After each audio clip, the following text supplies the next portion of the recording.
चलो भाई सब लोग आ जाओ जल्दी जल्दी।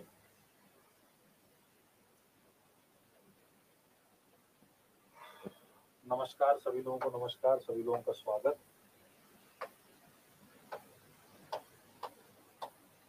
तो हम लोग पढ़ रहे थे कॉन्स्टिट्यूशन, ठीक है। हम लोग क्या पढ़ रहे थे? कॉन्स्टिट्यूशन, संविधान। और इस संविधान में आज हमें पढ़ना था संविधान के स्रोत। ठीक, क्या पढ़ना था? संविधान के स्रोत पढ़ना था, ठीक है। I am sorry.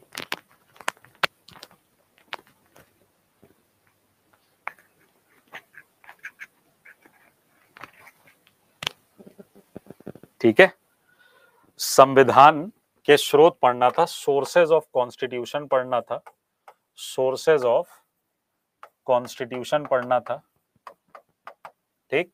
संविधान के स्रोत पढ़ना था, ठीक है।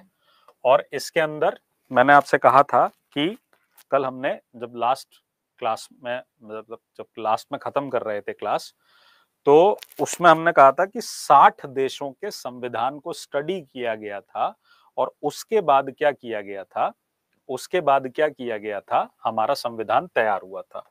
अब इस संविधान के अगर हम स्रोत की बात करें तो इसको ना दो बात कह दी जाती है, इस पे दो बात कह दी जाती है। एक तो कह दिया जाता है इंटरनल सोर्सेज, एक क्या कह दिया जाता है? Internal sources. और दूसरा कह दिया जाता है विदेशी स्रोत या एक्सटर्नल सोर्सेज, विदेशी स्रोत या एक्सटर्नल सोर्सेज, ठीक है। बाह्य स्रोत, बाह्य स्रोत, फॉरेन सोर्सेज ऑफ कॉन्स्टिट्यूशन या फिर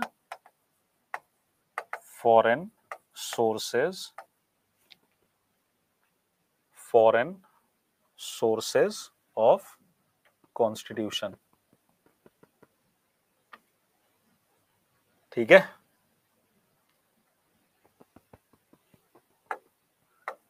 सोर्सेज या फिर एक्सटर्नल सोर्सेज, एक्सटर्नल सोर्सेज, ठीक है। अगर हम जो है आंतरिक स्रोतों की बात करें, ठीक, अगर हम आंतरिक स्रोतों की बात करें तो जिस संविधान को बनाने में जिसका सबसे ज्यादा काम लिया गया वो है 1935 का भारतीय शासन अधिनियम, ठीक। क्या है? 1935 का भारतीय शासन अधिनियम, ठीक है। Indian government act, Indian government act 1935, Indian government act 1935। Clear है? क्लियर है? बताओ।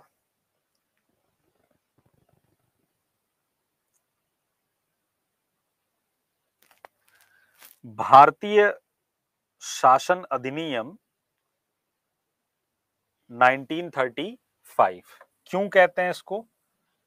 इसका मोर देन 50% संविधान में शामिल कर लिया गया, मोर देन 50% संविधान में शामिल कर लिया गया, मोर देन 50% संविधान में शामिल कर लिया गया था। लगभग 50% से अधिक चीजें इसकी क्या कर ली गई थी? संविधान के अंदर शामिल कर ली गई थी, ठीक है। और 1935 के इस इंडियन गवर्नमेंट एक्ट को हम लघु संविधान भी कहते हैं। क्या कहते हैं? लघु संविधान भी कहते हैं, मिनी कॉन्स्टिट्यूशन भी बोलते हैं, मिनी कॉन्स्टिट्यूशन भी बोलते हैं, ठीक है। बेसिकली जो केंद्र राज्य संबंध हैं उनका बहुत बड़ा पार्ट जो है वो इस अधिनियम का ऋणी है। 1935 के अधिनियम में संघीय व्यवस्था चलाई गई थी, फेडरल स्ट्रक्चर बना दिया गया था और उस फेडरल स्ट्रक्चर में कानून बनाने के अधिकार बांट दिए गए थे, प्रांतीय स्वायत्तता दी गई थी, इसके अंदर प्रोविंशियल ऑटोनॉमी दी गई थी। इतने भारी भरकम शब्दों का सिंपल मतलब क्या है कि सर्टेन सब्जेक्ट्स पर कानून बनते हैं, जैसे पुलिस हो गया, सेवा हो गया, रेल हो गया, जनगणना हो गया, शिक्षा हो गया। तो कुछ विषयों पर कानून बनाने का अधिकार केंद्र ने अपने पास रखा, सेंट्रल लेजिस्लेटिव असेंबली से पास होंगे, और प्रांतों को कुछ सब्जेक्ट पे कानून बनाने का अधिकार दे दिया गया। तो एक ऐसे विषय हो गए जिन पर कानून कौन बनाएगा, सेंटर। तो वो वाली लिस्ट क्या हो जाएगी, सेंट्रल लिस्ट हो जाएगी, संघ सूची हो जाएगी या केंद्र सूची हो जाएगी। जिन विषयों पर कानून राज्य बनाएगा वो क्या हो जाएगी, आपकी राज्य सूची हो जाएगी, स्टेट लिस्ट हो जाएगी। और फिर कुछ ऐसे सब्जेक्ट होंगे जिन पर दोनों कानून बना सकते होंगे। बाद में हमने देखा कि हमने चूंकि क्वासी फेडरल स्ट्रक्चर अपनाया, अभी पढ़ोगे आगे, तो उन्हें हम समवर्ती सूची में कह दिए, जो हमने ऑस्ट्रेलिया से क्या कर लिया, एक्वायर किया, ऑस्ट्रेलिया से अडॉप्ट किया। तो समवर्ती सूची में वो कानून होते हैं, वो विषय होते हैं जिन पे केंद्र भी कानून बनाता है और राज्य भी कानून बनाता है। ठीक है, क्लियर है। तो लघु संविधान जो है वो किसे कहा जाता है, 1935 के एक्ट को कहा जाता है। ठीक है। अच्छा, लघु संविधान एक और चीज को बोलते हैं, किसे बोलते हैं, 42वें संविधान संशोधन को भी लघु संविधान बोलते हैं। तो डिपेंड करता है कि सवाल क्या आया है। ठीक, ध्यान से सुनिएगा। अगर सवाल ये पूछा जाएगा कि किस संवैधानिक संशोधन को मिनी कॉन्स्टिट्यूशन कहा जाता है, which constitutional amendment is also known as mini constitution, किस संविधान संशोधन को लघु संविधान कहते हैं, तो हमारा जवाब होगा 42वां संविधान संशोधन। ठीक है। लेकिन अगर सवाल आएगा कि किस अधिनियम को लघु संविधान कहते हैं, तो हमारा जवाब क्या होगा, 1935 का भारतीय शासन अधिनियम। क्लियर हो गया, क्लियर हुआ। ठीक है। बेसिकली इनसे आपसे क्वेश्चन आते नहीं हैं। ठीक है, आपसे जो क्वेश्चन आते हैं वो किससे आते हैं, वो आते हैं फॉरेन सोर्सेज ऑफ कॉन्स्टिट्यूशन से। ठीक, आपके जो क्वेश्चन आते हैं वो किससे आते हैं, वो आते हैं आपके किससे, फॉरेन सोर्सेज ऑफ कॉन्स्टिट्यूशन से। और इससे एक आध सवाल आना ही आना है, क्योंकि अपर लेवल तक बोला गया है। तो विदेशी स्रोत की अगर हम बात करें, अगर हम विदेशी स्रोतों की बात करें, तो विदेशी स्रोतों में फॉरेन सोर्सेज में बारी बारी अगर हम चलें तो इंग्लैंड या ब्रिटेन कह लेते हैं, पेरेंट कंट्री भाई हमारी यही थी, इन्हीं का रूल था हमारे ऊपर, तो इनके संविधान से हमने काफी कुछ लिया। तो ब्रिटेन से सबसे जरूरी चीज थी वो थी रूल ऑफ लॉ, जिसे हम क्या कहते हैं, विधि का शासन। ठीक, आपके मौलिक अधिकारों में आर्टिकल नंबर 14 जो है, रूल ऑफ लॉ या विधि का शासन, ये कहां से लिया गया, ये आपका कहां से लिया गया, ब्रिटेन से लिया गया। ठीक, ब्रिटेन से लिया गया। विधि का शासन का मतलब क्या है, विधि के शासन का मतलब है every person is equal before the law, यानी कानून की नजर में हर व्यक्ति क्या है, समान है। ठीक, ये चीज कहां से ली गई थी, ब्रिटेन से। ब्रिटेन से और हमने क्या लिया, ब्रिटेन से हमने द्विसदनीय व्यवस्था, द्विसदनीय व्यवस्था की डुअल हाउस होने चाहिए, बाई कैमरल लेजिस्लेचर बोलते हैं, डुअल हाउस या क्या बोलते हैं, by cameral legislature, by cameral legislature, द्विसदनीय विधायिका, लोकसभा और राज्यसभा वाली, लोकसभा और राज्यसभा वाली। ठीक है, पीडीएफ बेटा क्लास के बगल में मिलती है। ठीक है, संसदीय शासन प्रणाली ली हमने, क्या लिया, संसदीय शासन प्रणाली ली, पार्लियामेंट्री गवर्नमेंट सिस्टम या पार्लियामेंट्री सिस्टम लिया, पार्लियामेंट्री रूलिंग सिस्टम लिया। ठीक है, पार्लियामेंट्री सिस्टम लिया। ठीक है, पार्लियामेंट्री सिस्टम का मतलब हमारे यहाँ कानून बनाने की जो सर्वोच्च संस्था है वो संसद है, ठीक है। लोकतंत्र में दो तरीके की शासन व्यवस्था होती है, एक को हम कहते हैं संसदीय शासन व्यवस्था और दूसरे को हम कहते हैं अध्यक्षात्मक शासन व्यवस्था, presidential government system. Presidential government system जैसा कि यूनाइटेड स्टेट्स ऑफ अमेरिका में है, वहां प्रेसिडेंट एक्चुअल पावर है। प्रेसिडेंट क्या है, वही एक्चुअल पावर है, वो डिफेक्टो पावर है या डिफेक्टो रूलर ऑफ कंट्री है।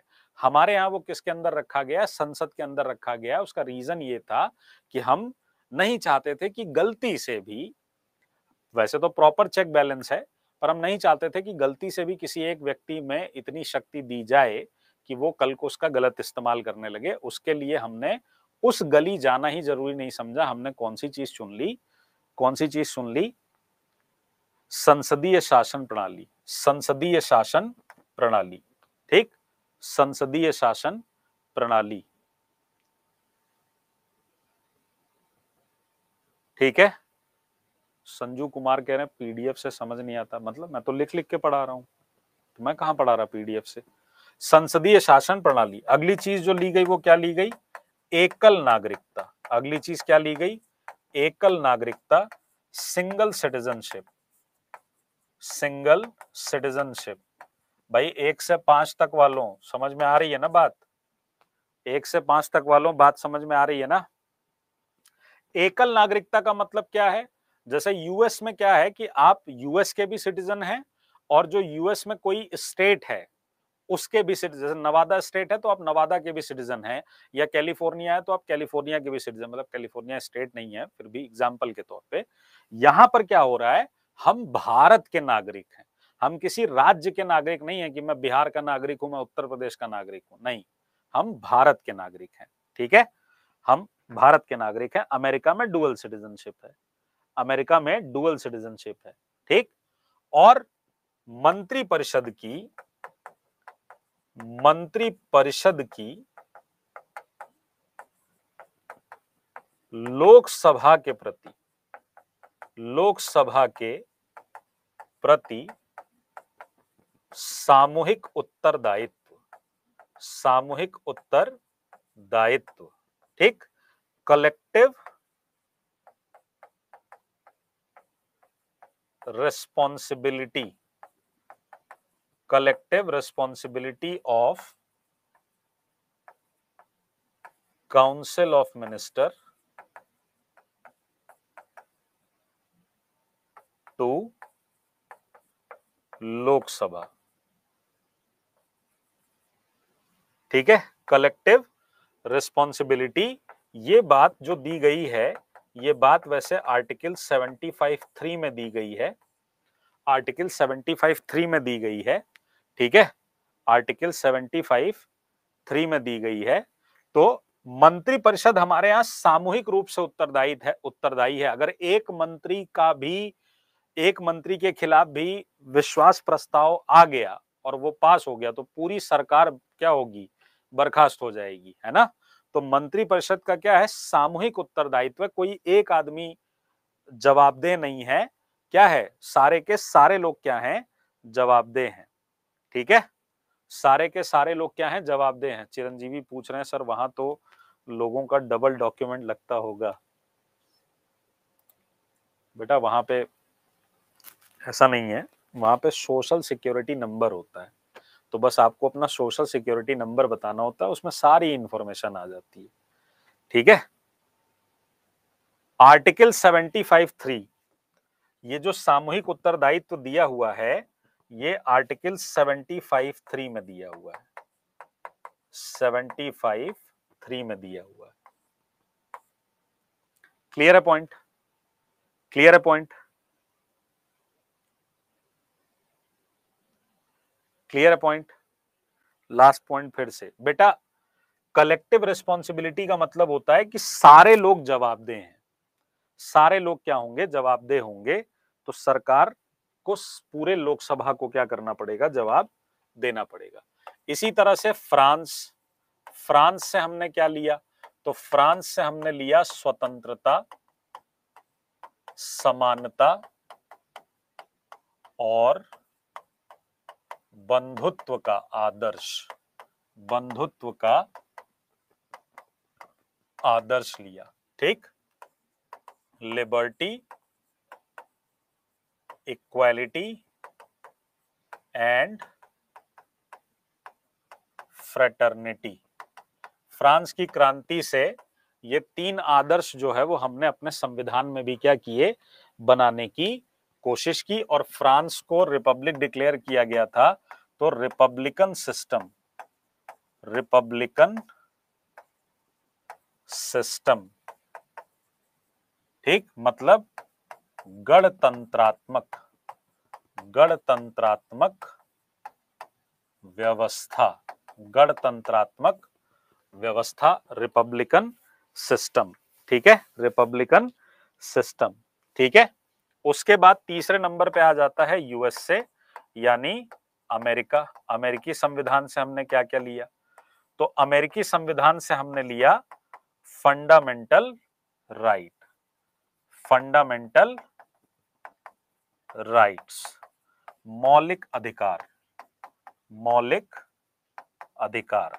इनके बारे में आपको पढ़ना भी है, ठीक, क्योंकि आपके 8th की एनसीईआरटी में और 10th की एनसीईआरटी, सॉरी 9th की एनसीईआरटी में, दोनों में इनके बारे में दिया गया है। ठीक, तो फंडामेंटल, एनसीईआरटी कह रहा हूं, सॉरी एससीईआरटी में, मतलब एनसीईआरटी में भी दिया हुआ है। तो फ्रांस के बाद अमेरिका से क्या लिया गया, फंडामेंटल राइट लिया गया। इसके अलावा इसमें से क्या लिया गया, स्वतंत्र न्यायपालिका ली गई, इंडिपेंडेंट जुडिशरी, इंडिपेंडेंट, इंडिपेंडेंट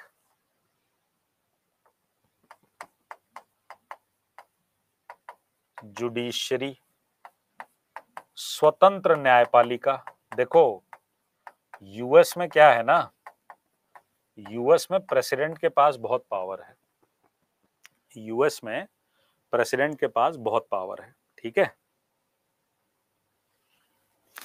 और प्रेसिडेंट के पास चूंकि यूएस में बहुत पावर है, तो वहां पर जुडिशरी को बहुत पावर दी गई है। क्योंकि तुमको मैंने लोकतंत्र में बताया था कि जनता का शासन बने रहना बहुत जरूरी है, उसके द्वारा चुने गए प्रतिनिधि का शासन बने रहना बहुत जरूरी है, शक्ति का संकेंद्रण किसी एक हाथ में नहीं होना चाहिए। तो इसलिए वहां पर क्या हो गया, जुडिशरी को बहुत ज्यादा क्या किया गया, पावर दी गई। ठीक है, अरे नए बच्चों, निर्वाण 2.0 वालों, तुमको अभी थोड़ी ना पढ़ाया इंडियन नेशनल मूवमेंट, वो पुराने बच्चे बात कर रहे हैं, क्यों उनको देख के परेशान हो रहे हो, तुम लोगों को यहाँ से शुरू किया, यहाँ से पढ़ो, हमको पढ़ाना है ना यार, हमसे पूछोगे ना, आपस में मैं चैट बंद कर दूंगा, तुम लोग पढ़ाई छोड़ के दुनिया का सारा काम करते हो, पढ़ो चुपचाप। इंडियन नेशनल मूवमेंट कंप्लीट नहीं हुआ है पुराने बच्चों का 1935 से 40, मेरे को लग रहा है मैंने शायद कम से कम 75 बार बता दी होगी पिछले 3 दिन में ये बात, है ना। कल होगा आपका 3 बजे से 6 बजे तक, 3 बजे से 5 बजे तक, और अगर कल नहीं लग पाया किसी कारण तो संडे को लगेगा। ठीक है, तो इंडिपेंडेंट जुडिशरी, स्वतंत्र न्यायपालिका ली गई। और क्या लिया गया यहां से लिया गया न्यायिक पुनरावलोकन। ये ध्यान से सुन लो, न्यायिक पुनरावलोकन लिया गया। न्यायिक पुनरावलोकन का क्या मतलब होता है, जुडिशियल रिव्यू का क्या मतलब होता है, जुडिशियल रिव्यू का मतलब होता है कि कानून सही बना है या नहीं बना है, ये देखना किसका काम है, न्यायपालिका का काम है, उसमें सरकार का कोई हस्तक्षेप नहीं होता है। ठीक है, उसमें सरकार का हस्तक्षेप नहीं होता है। ठीक है, तो कानून की समीक्षा करना किसका काम होता है, न्यायपालिका का। ये बात हमने कहां से सीखी, अमेरिका के संविधान से सीखी। ठीक है, और राष्ट्रपति पर महाभियोग की प्रक्रिया, राष्ट्रपति पर महाभियोग की प्रक्रिया,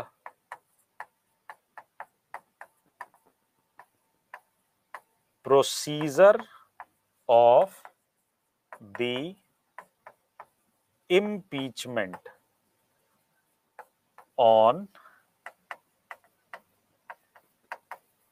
प्रेसिडेंट। ये चीज कहां से सीखी हमने, अमेरिका से सीखी। सर साइट बंद है, क्या करें, साइट तो बंद होगी ना, आज मैंने बात भी की थी तो वो वर्किंग चल रही है वहां पे, तो शायद कल शुरू करेंगे। और अगर फिर भी उनको लगेगा कि नहीं हो पाएगा, 12 जुलाई है ना लास्ट डेट, तो डेट फिर आगे तो बढ़ानी पड़ेगी। ठीक है, क्लियर है? क्लियर है? तो राष्ट्रपति पर महाभियोग की प्रक्रिया कहां से ली गई, प्रोसीजर ऑफ इम्पीचमेंट कहां से लिया गया, यूएस से लिया गया। और भी बहुत सारी चीजें ली गई हैं, पर फिलहाल आपके लिए ये 4 क्या है, इंपॉर्टेंट है। इम्पीचमेंट का मतलब क्या होता है, महाभियोग का मतलब क्या होता है, तो आसान भाषा में समझिए, अगर राष्ट्रपति अपने अधिकार का गलत इस्तेमाल कर रहा है, ठीक, और ये बात का प्रूफ मिल जाता है, तो संसद पर उसके ऊपर महाभियोग लगाया जाता है, यानी आपने अपने अधिकार का गलत इस्तेमाल किया। अब वो अभियोग कैसे लगेगा, उसका प्रोसीजर क्या होगा, जो कि आर्टिकल 61 में दिया हुआ है, जब प्रेसिडेंट पढ़ाएंगे तो बताएंगे। तो ये जो प्रोसेस लिया गया, ये जो प्रोसीजर लिया गया, ये प्रोसीजर कहां से लिया गया आपका, कहां से लिया गया, कहां से लिया गया, अमेरिका से लिया गया। ठीक है, अमेरिका के बाद आ जाइए आप ऑस्ट्रेलिया, अमेरिका के बाद आ जाइए आप ऑस्ट्रेलिया पर, ऑस्ट्रेलिया। ठीक, ऑस्ट्रेलिया से क्या लिया हमने, ऑस्ट्रेलिया से क्या लिया हमने, ऑस्ट्रेलिया से हमने लिया प्रस्तावना की भाषा, प्रस्तावना की भाषा, हमने language of the, language of preamble, language of preamble कहां से ली, ऑस्ट्रेलिया से। ठीक, अब कुछ लोगों को कंफ्यूजन हो रही होगी, तो ध्यान से सुनना।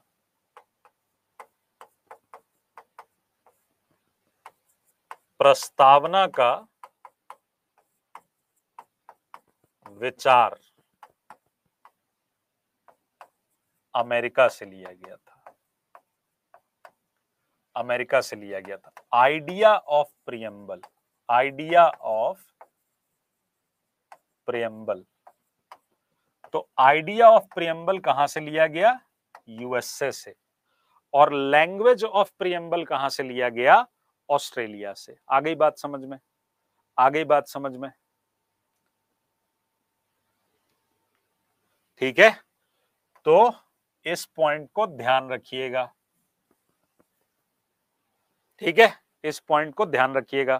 प्रस्तावना का विचार, the idea of having a preamble that is borrowed from the constitution of USA, but the language of preamble is taken from Australia. ठीक, अच्छा, इसके अलावा ऑस्ट्रेलिया से और क्या लिया जाएगा, तो ऑस्ट्रेलिया से और क्या लिया जाएगा, तो समवर्ती सूची, समवर्ती सूची, concurrent list, concurrent list. Concurrent list का आइडिया कहां से लिया गया,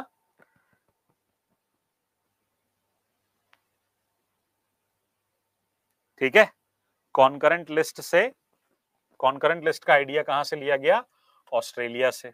ठीक है, अब आ जाओ कनाडा, कनाडा या हिंदी में क्या बोलते हैं आप, कनाडा। तो कनाडा से क्या लिया गया, कनाडा से लिया गया संघवाद की अवधारणा। क्या लिया गया, संघवाद की अवधारणा।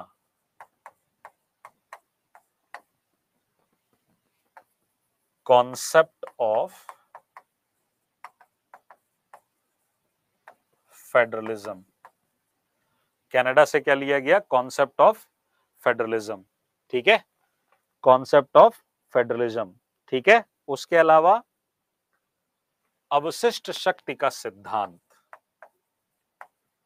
अवशिष्ट, अवशिष्ट का मतलब क्या होता है, बची हुई, अवशिष्ट शक्ति का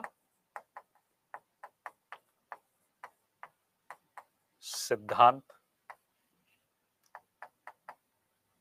idea of residual power, idea of residual power. Residual power मतलब,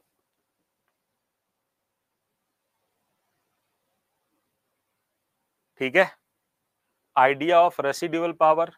समवर्ती सूची अभी शुरू में बताया ना बेटा, जिन सब्जेक्ट्स पे सेंटर और स्टेट दोनों लॉ बनाते हैं वो आपके कहां आ जाते हैं, समवर्ती सूची में आ जाते हैं। ठीक। अवशिष्ट शक्ति का मतलब क्या है कि हमने राज्य को कुछ शक्ति दे दी और हमने केंद्र को कुछ शक्ति दे दी। अगर इसके बाद भी कोई ऐसा मुद्दा होता है जिस पे डिफाइन नहीं है कि क्या होगा, या मान लीजिए फ्यूचर में, जैसे जब 1950 में कॉन्स्टिट्यूशन बना तो उस समय ये नहीं पता था ना कि एक जमाने में इंटरनेट आ जाएगा और इंटरनेट को लेके लॉ बनाना पड़ेगा, आईटी एक्ट बनाना पड़ेगा, तब तो नहीं पता था ये। तो आईटी एक्ट पे जब कानून बनाना पड़ा तो फिर ये बात उठ सकती है ना कि भाई इस पे कानून कौन बनाएगा, राज्य बनाएगा या केंद्र बनाएगा।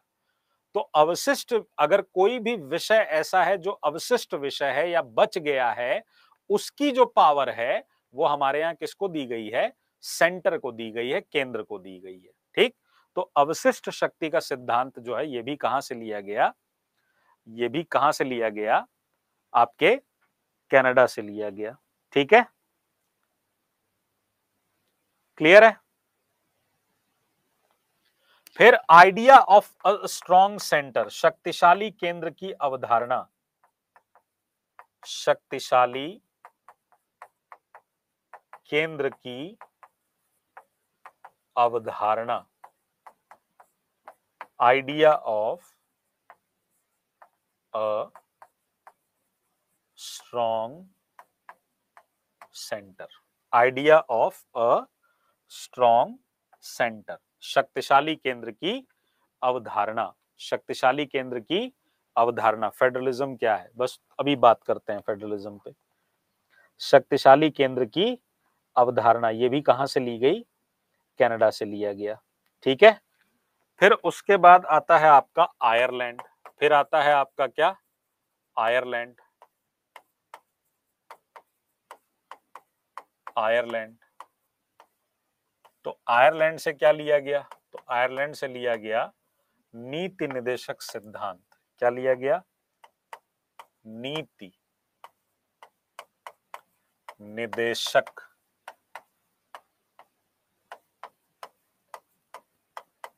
सिद्धांत, directive principle of state policy. Short form में क्या बोलते हैं, शॉर्ट फॉर्म में बोलते हैं डीपीएसपी। शॉर्ट फॉर्म में क्या बोलते हैं, डीपीएसपी। शॉर्ट फॉर्म में क्या बोलते हैं, डीपीएसपी। ठीक है। और क्या लिया जाएगा, राज्यसभा के सदस्यों का नामांकन।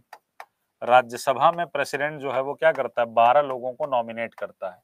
तो राज्यसभा के सदस्यों का नामांकन। ठीक। Nomination of the members of Rajya Sabha, ये कहां से लिया गया, आयरलैंड से लिया गया। ठीक।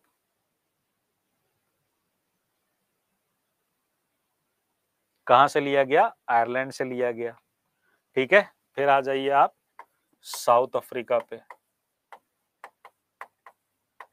साउथ अफ्रीका, दक्षिण अफ्रीका, दक्षिण अफ्रीका, यहां से क्या लिया गया, यहां से लिया गया संविधान संशोधन की प्रक्रिया।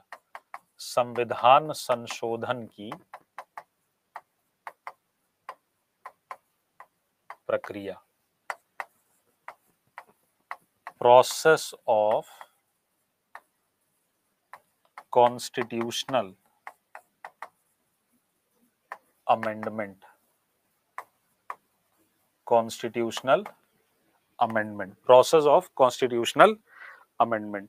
ठीक है। निर्वाचन नहीं बेटा, शिखा, निर्वाचन नहीं बच्चा, नामांकन, नॉमिनेशन। निर्वाचन कौन करता है, विधानसभा के सदस्य करते हैं ना। लिया गया है का मतलब क्या है, आ रहे हैं उस पे भी आ रहे हैं। ठीक है।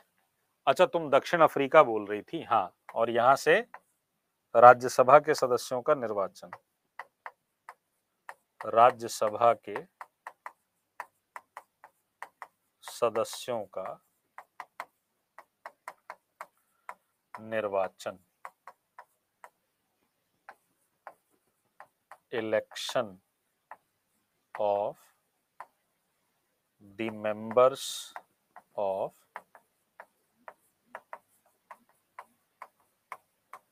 राज्यसभा। तो इलेक्शन का प्रोसेस कहां से लिया गया है? दक्षिण अफ्रीका से। और नॉमिनेशन का प्रोसेस राज्यसभा के कहां से लिया गया है? आयरलैंड से लिया गया है। ठीक। और फिर आ जाइए यूएसएसआर यानी रूस से। तो रूस से क्या लिया गया? रूस से लिया गया मौलिक कर्तव्य, फंडामेंटल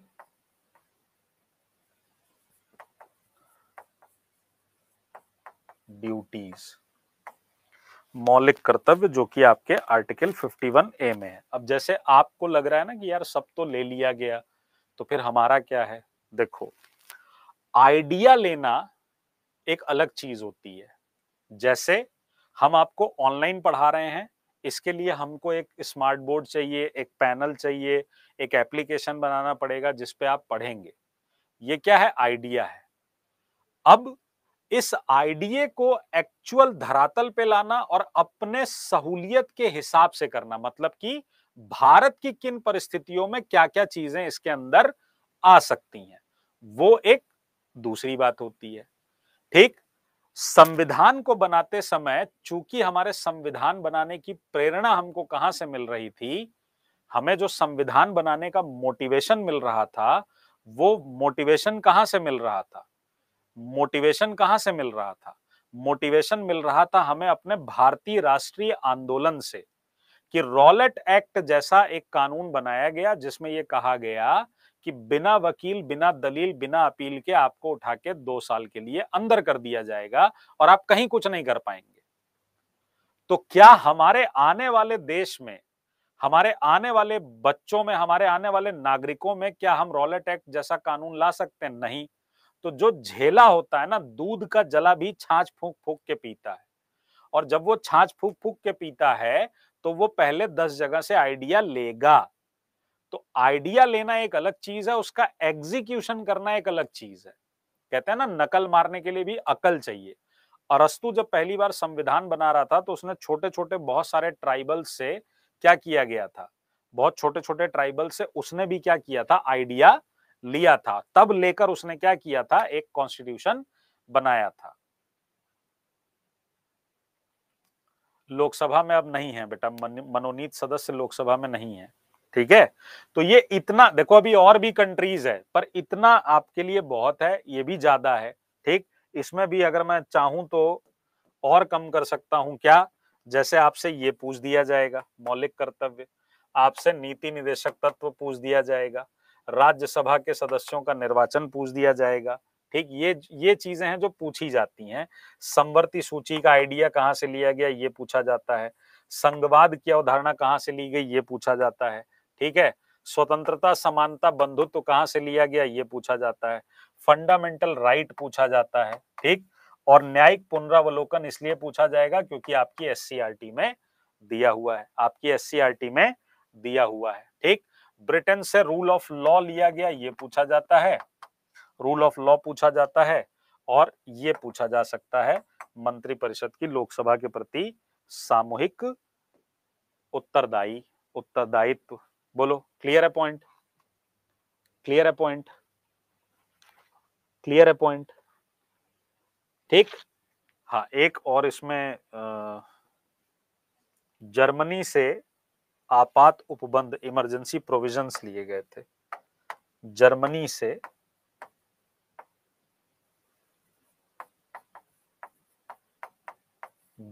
से आपात उपबंध, ये भी पूछा जा सकता है।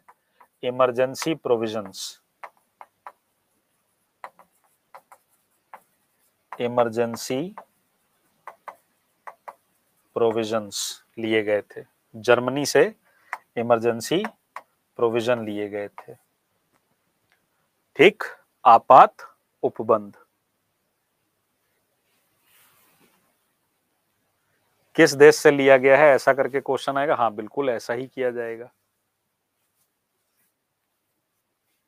सर पेरेंट्स का अपने बच्चों को स्कूल भेजना फंडामेंटल ड्यूटीज में बिल्कुल 11वां मौलिक कर्तव्य, जो कि 86th कॉन्स्टिट्यूशनल अमेंडमेंट 2002 से जोड़ा गया था।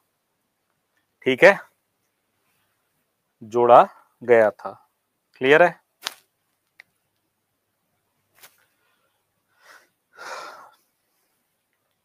ठीक है, अब उसके बाद हमारे संविधान की विशेषता क्या है? संविधान की विशेषताएं, संविधान की विशेषताएं क्या हैं? Features of the constitution, features of the constitution. ठीक है, सबसे पहले नंबर पे आता है संघवाद। सबसे पहले नंबर पे आता है संघवाद यानी फेडरलिज्म। हमने अपने संविधान में क्या किया है? फेडरलिज्म को अपनाया है। अब इसके दो मीनिंग हैं, इसके दो मीनिंग हैं। ठीक, एक मीनिंग ये होता है जो आपकी एनसीईआरटी और एससीईआरटी में दिया है, वो है एक से अधिक स्तर पे, एक से अधिक स्तर पर सरकारों का होना। जैसे भारत में कितने स्तर पे सरकारें हैं? भारत में कितने लेवल पर गवर्नमेंट है? To form the government on more than one level, to form the government on more than one level. देखो विनीता जी दो कह रहे हैं, कैसे? अरे क्या हो गया तुम लोगों को? दो स्तर पे सरकार है। भारत में कितने स्तर पे सरकार है? 3 स्तर पे सरकार है ना। केंद्र की सरकार है, राज्य की सरकार है, और स्थानीय सरकार भी तो है।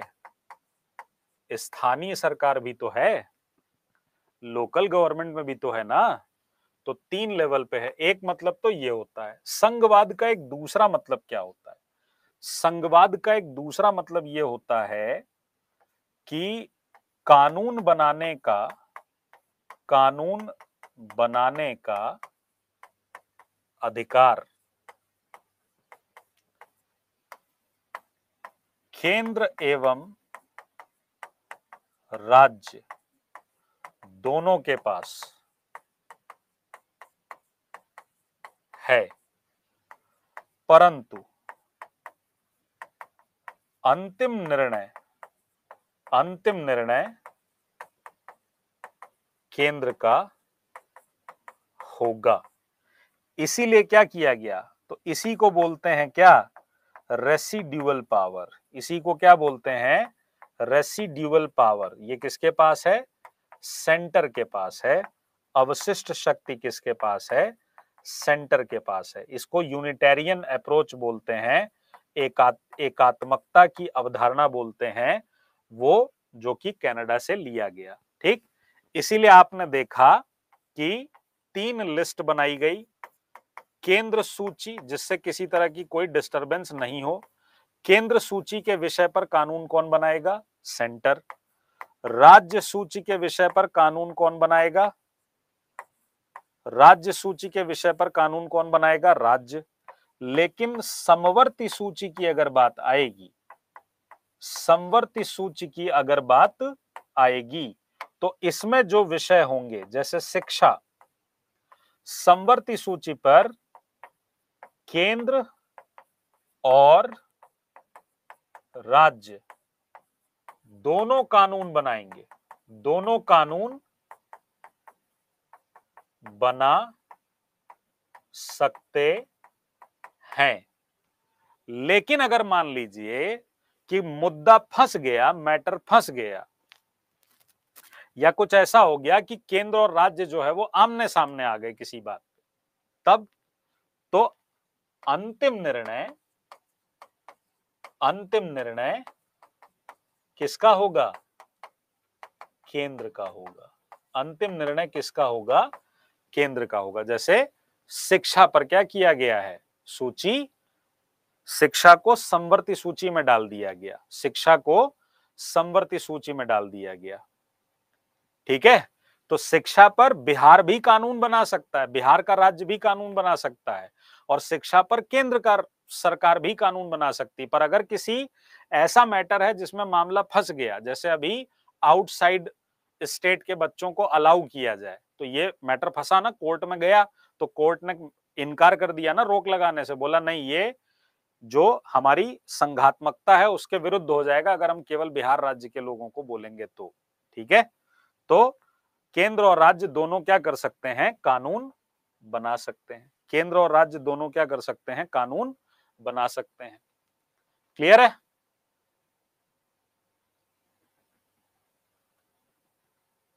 क्लियर है पॉइंट? तो हमारे पास क्या है? दो वर्ड आते हैं, एक वर्ड आता है फेडरल, एक वर्ड आता है फेडरल, और एक वर्ड इंग्लिश में आता है यूनियन। हिंदी में दोनों का मतलब ही संघ होता है, हिंदी में दोनों का मतलब ही संघ होता है। ठीक है, लेकिन इंग्लिश में दो वर्ड हैं, फेडरल और यूनियन। यूएस में फेडरल स्ट्रक्चर है, जबकि भारत में आपने क्या पढ़ा है? India, that is Bharat is a union of state, is a union of state. India जो कि भारत है, राज्यों का संघ है। आपके संविधान का आर्टिकल नंबर 1 संघ है, किसमें बताया गया है? पहले आर्टिकल में, आर्टिकल नंबर 1 में बताया गया है। इंडिया जो कि क्या है? भारत है, राज्यों का संघ है, यानी हमारे पास राज्य अलग नहीं हो सकते, राज्यों से मिलकर बना है। कल को कोई राज्य ये नहीं कह सकता कि हमें अलग होना है। ठीक है, और फेडरल स्ट्रक्चर में क्या होता है कि सेंटर और स्टेट दोनों कानून बनाते हैं, पर यहां पर रेसिडिवल पावर किसके पास होती है? स्टेट के पास। अवशिष्ट शक्ति किसके पास होती है? स्टेट के पास होती है। रेसिडिवल पावर किसके पास होती है? स्टेट के पास होती है। पर हमारे यहाँ क्या है? हमारे यहाँ सेंटर और स्टेट दोनों कानून बनाएंगे, पर रेसिडिवल पावर किसके पास होगी? रेसिडिवल पावर किसके पास होगी? सेंटर के पास होगी। अवशिष्ट शक्ति किसके पास होगी? अवशिष्ट शक्ति किसके पास होगी? केंद्र के पास होगी। ठीक है, अवशिष्ट शक्ति किसके पास होगी? केंद्र के पास होगी। बोलो, क्लियर है पॉइंट? इसीलिए इंडिया में बोला जाता है कि इंडिया में क्वासी फेडरल स्ट्रक्चर है। इंडिया में क्या है? क्वासी फेडरल स्ट्रक्चर है। मतलब हमने थोड़ा सा यहां ले लिया, थोड़ा सा यहां ले लिया, दोनों को मिला दिया कि राज्यों को भी परेशानी ना हो तो केंद्र को भी परेशानी ना हो, तो क्वासी फेडरल स्ट्रक्चर बनाया, अर्ध संघात्मक राज्य बनाया, अर्ध संघात्मक राज्य बनाया। तो पूछा जाता है कि भारत का जो राज्य है वो कैसा है? कैसा है भैया? अर्ध संघात्मक है। भारत का राज्य कैसा है? अर्ध संघात्मक है। बताइए, बताइए, क्लियर है पॉइंट?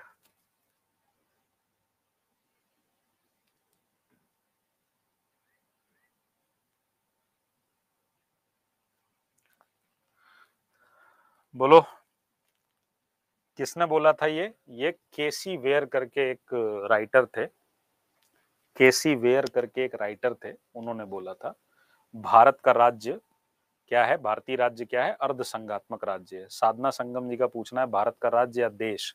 देखो बेटा, जब पॉलिटिकल साइंस की अवधारणा आई थी ना, तब तक नेशन का कॉन्सेप्ट नहीं आया था, नेशनलिज्म नहीं आया था। पॉलिटिकल साइंस बहुत पुराना सब्जेक्ट है, तो देश शब्द का इस्तेमाल ना करके पॉलिटिकल साइंस में राज्य शब्द इस्तेमाल होता है। अगर आप अपने संविधान को पढ़ेंगे तो हर जगह भारतीय राज्य की बात की गई है कि राज्य का कर्तव्य है, राज्य का यह अधिकार है, राज्य को अपने नागरिकों को ये सुविधा मुहैया कराना चाहिए।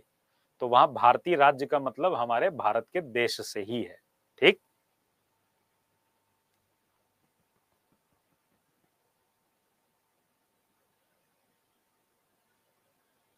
ठीक है। पूजा यादव पूछ रही नेक्स्ट क्लास पीआरटी के लिए। कौन सी नेक्स्ट क्लास? ये चल तो रही है क्लास, और कौन सी चलेगी? सर स्टेट को डिवाइड करने का पावर किसके पास होगा? भाई नेचुरल है, संसद के पास होगा। ठीक है, क्लियर है। ज्योग्राफी चलती तो है शाम को 6 बजे।